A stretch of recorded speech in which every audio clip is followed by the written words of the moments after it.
Nanti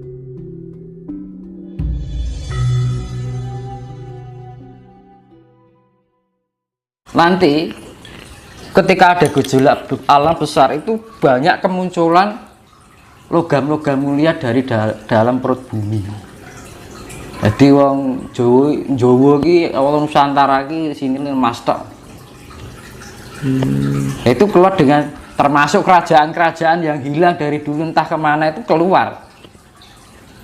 Itu kira-kira menurut pandangan Mas Tinus keluarnya kayak logam-logam mulia dari perut bumi itu dalam jangka dekat ini atau gimana Mas? Atau berapa ratus tahun nanti atau mungkin? Dan ini kan tanda-tandanya sudah ada. Sudah ada ya. Harus diberikan lonceng. Nah, ketika hal itu terjadi, Mas, menurut jenengan, menurut penerawangan jenengan itu apa nanti yang akan terjadi di pulau Indonesia ini atau khususnya Jawa? Mungkin. Kalau aku itu bukan masuk penerawangan ya. Iya. Karena itu ilmu logika. Jadi mempelajari proses awak saya itu. Proses dan namanya kita punya intuitif.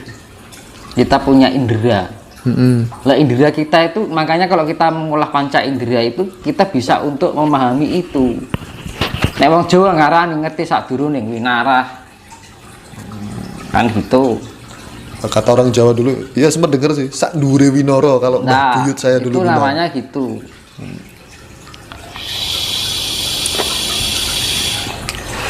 Jadi karena wong Jawa itu dulu pinter-pinter. Berarti arep enek apa ki ngerti.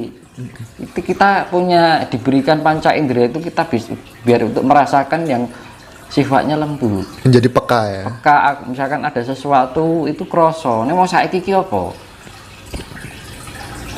Wis isone nggur mangan, wayahe mangan, wayahe ngombe, wayahe turu, wayahe ngising kan ngono wae. Sesuai maido. Wis muplot ning ngono kuwi tok, kan ngono. Tapi tidak pernah mengolah intuisi, feeling.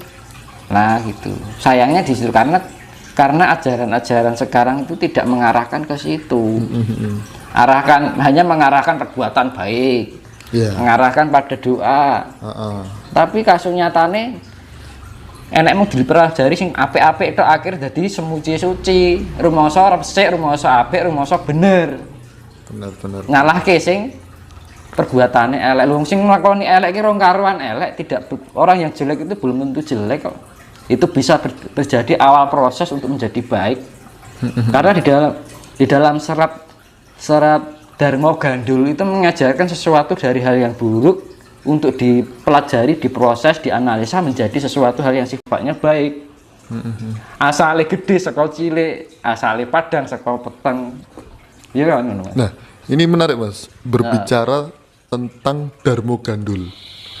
Saya itu sempat dengar waktu kecil, entah beberapa tahun yang lalu itu banyak buyut-buyut saya, orang-orang tua saya itu berbicara terkait Dharma Gandul, tapi secara rinci mereka tidak menerangkan. Nah, mungkin Mas Tinus pada malam hari ini atau pagi hari ini bisa mewakili lah untuk menjelaskan apa itu Dharma Gandul, biar tidak ini menjadi sebuah misteri. Gandul kan diambang lah Mas. Gitu ya? Diambang gumantung tanpa centelan lingguh tanpa papan. Nah gandul, gumandul atau gumantung atau tergantung apa menggantung, sifatnya tuh yang dianggap semu. Neng asin itu ilmu kasunyatan, ya kan? Menerapkan bahwa sesuatunya itu kita belajar dari hal yang buruk untuk menjadi baik, dari hal salah menjadi benar, dari hal yang kecil menjadi besar, dari kegelapan untuk menjadi terang. Itu konsep yang diciptakan penciptaan iblis dan malaikat. Kembali pada di situ. Jadi jangan salahkan iblis. Iblis itu juga guru kita. Malaikat juga menjadi penuntun kita. Lah, kita belajar dari iblis dalam arti iblis itu sudah satu paket dengan sifat malaikat di dalam tubuh kita yang namanya kuak dan anti kuak. Itu partikel yang sangat lembut, lebih lembut daripada atom. Atom lebih lembut daripada ion. Ion lebih lembut daripada sel. kan ngono. Akhirnya terbentuk adat, kan ngono, fisik. Makanya raga kita lebih susah untuk disempurnakan. Kalau bisa disempurnakan itu mujune kamoksan. Oh, yang disebut moksa itu ya. Makanya kan kita belajar dari iblis itu dalam arti kita belajar dari salah. Wong iki dikei iblis ben menungso ki nglakoni salah ben iso bener. Jangan menyalahkan sesuatu yang salah karena kita bangkit dari suatu hal yang kecil. Kita berhasil, kadang kita bisa menjadi berhasil, kita berangkat karena sebuah kegagalan. Benar. Ya toh? Kita menjadi kuat karena belajar dan memahami dari kelemahan kita. Iya. Kita bisa menjadi suatu kelebihan karena kita memahami kekurangan kita. Ngono, Mas. Itu yang syarat yang kalau saya simpulkan dalam isi Darmo Gandul. Nah, dharma itu kan sebuah dharma yang sifatnya itu pembelajaran tentang ilmu kebaikan atau ilmu ketuhanan. Berarti yang gandul itu, yang dinamakan gandul itu sesuatu yang tidak mudah untuk dipahami secara umum, tapi kita harus bisa memahami secara lebih dalam. Berarti Darmo Gandul itu sebenarnya sebuah struktur atau tatanan untuk karena di dalam Darmo Gandul itu menjelaskan tentang kebaikan juga menjelaskan tentang keburukan. Kalau dibilang agama bisa nggak itu? Darmo Gandul itu sebagai agama itu bagian dari ajaran Jawa. Berarti setara dong dengan agama itu. Justru sebenarnya itu yang Darmo Gandul dianggap ajaran sesat. Iya. Allah. Nah, itu yang saya dengar. Nah, makanya saya tertarik penyimpangan itu kan sini. Zaman saiki apa to sing ora disesatke, Mas? Ngono lho. Kadang ada berlaku baik wae di prasangka buruk kok. Lek ora podo tak sesat-sesat padahal baik. Itu loh. Kita ngomong untuk kebaikan aja nanti itu ngomong tok. Iya. Lah, jangan bilang seperti itu. Kira-kira kalau kita pahami apa yang menjadi suatu ucapan itu kira-kira membuat kita menjadi baik atau enggak. Karena sekarang gini, banyakan kan gini, orang menganggap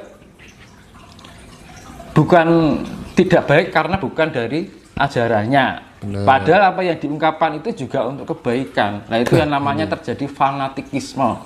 Nah, berarti selama ini dari kecil sampai besar ini ada mindset. Karena saya belum ketemu Mas Tinus nih ya, baru kali ini saya ketemu dan bisa mempertanyakan terkait Darmo Gandul.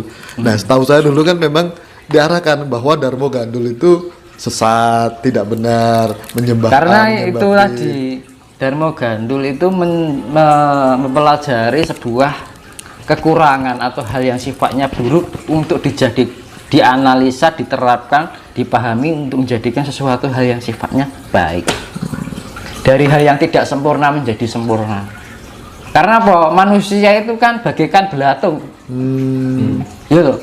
Jenengan dekek daging ning lemari, didekek ning lemari selama sebulan. Nanti tukul apa? Belatung. Ya. Sama manusia ini terbuat dari pembusukan tanah, humus. Akhirnya manusia lebih sempurna daripada belatung kan ngono. Ya dulu bukan manusia tapi hewan dahulu, tumbuhan dulu, dari tumbuhan kecil-kecil. Pertama tumbuhan laut. Berarti kesimpulannya Mas, Mas nyun sewu, kesimpulan ini yang tadi saya balik lagi tadi. Kesimpulannya agama-agama yang setelah Darmo Gandul itu melakukan pembodohan publik dong. Ya dipandang baik-baiknya aja. Nah, itu loh. Tapi tidak memahami tentang sisi keburukan. Akhirnya apa? Nek wong Jawa ngarani semuci suci kemeresik. Rumoso apik. Kasarnya kemetak gitu. Nah, terus ada lagi ajaran Sentini, Serat Sentini, aneh meneh.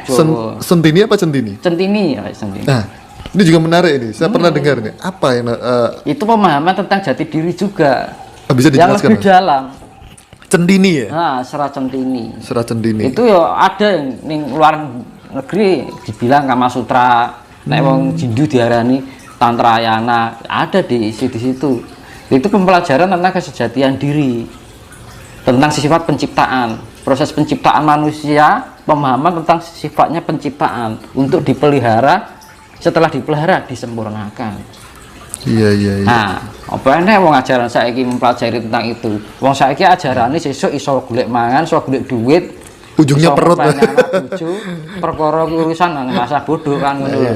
Ujungnya perut ya kalau Nah, sekarang itu ya. namanya individualisme.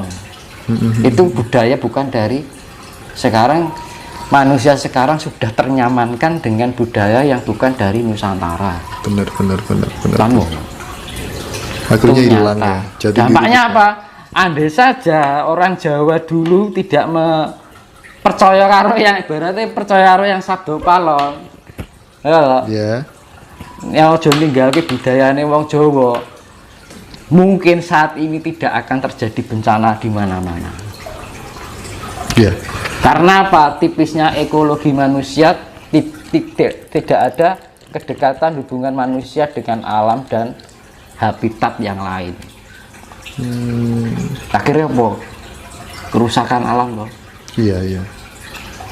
Ini bukan alam yang murka, dianggap alam itu murka. Ora, sing murka iki menungsane, Mas. Iya toh? Kenapa yang disalahkan alam? Sekarang gini, menyalahkan alam sedang murka. Ya sing murka iki ora alame, menungsane. Berarti selama ini manusia itu mendolimi alam. Nah, alam itu kan cuma berefleksi. Nah, itu loh. Makanya kan jangan jadi pribadi yang semakin membuat alam itu gatal. Kan ngono. Nek gatal, Bener ya juga, wis Mas. diukur ta, Mas.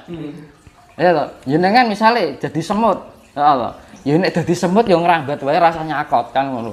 Heeh toh. Nek nyakot, nek digremet semut paling di ngono. Nggak masalah, kan, Ketika nyakot, blek, apa nyamuk lah misale. Mesti diceblek toh. Itu refleks.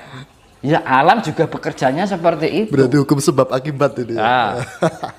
Becik ketitik Allah ketara. Benar, Mas.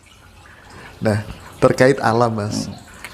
Akhir-akhir ini kan banyak terjadi bencana, maupun banjir, angin topan, putih beliung, gunung meletus.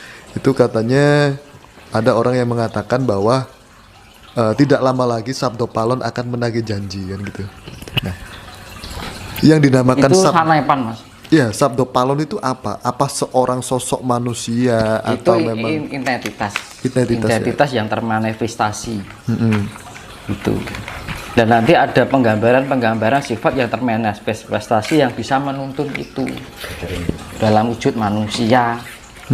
Prestasi dari Eyang Sabdo Palon mewakili sifat dari Eyang Sabdo Palon. Oh gitu. Ini diarani manitis.